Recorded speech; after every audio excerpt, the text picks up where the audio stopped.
Jadi tahu nggak paman bibinya bisa urunan membayar dukun santet untuk memerintahkan setan-setan yang ada di pohon-pohon bambu dekat sekolahnya anak ini untuk mengganggu anak ini supaya anak mau sekolah.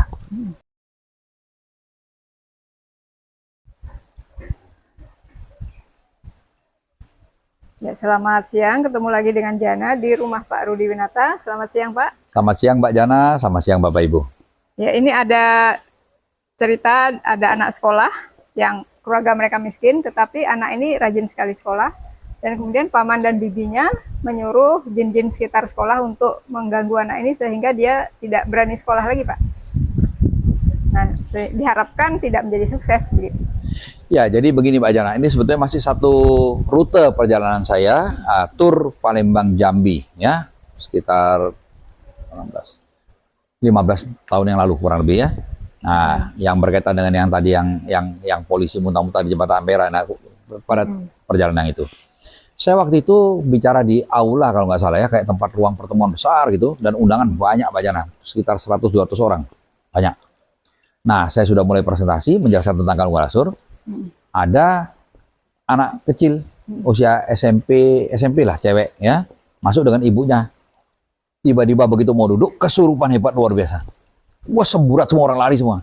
Nah, karena saya sedang penjelaskan dan ada orang kesurupan, saya langsung maju, saya terapi langsung. Jadi masalahnya lucu.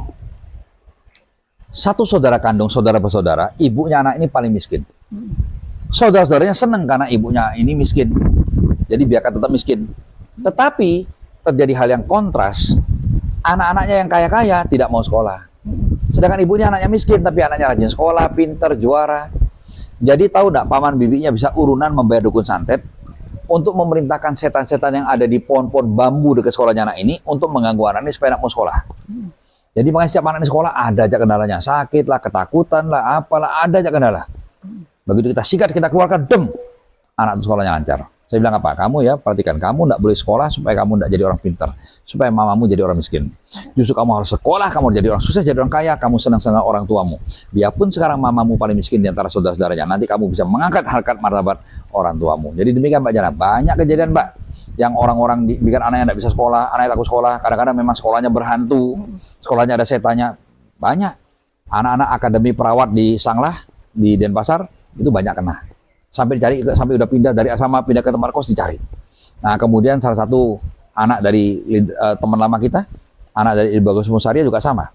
Setiap sekolah takut, nah sekolahnya ada setannya.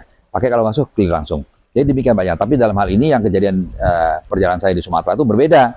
Ini memang setannya itu disuruh, suruh menyakiti supaya dia tidak mau sekolah. Jadi Bapak Ibu kadang-kadang anak kita tidak mau sekolah, dia ketakutan, tidak nyaman di sekolah. Kadang-kadang memang ada yang bikin. Nah demikian kabar bagus. Kalau itu pakai karena kalung galasur.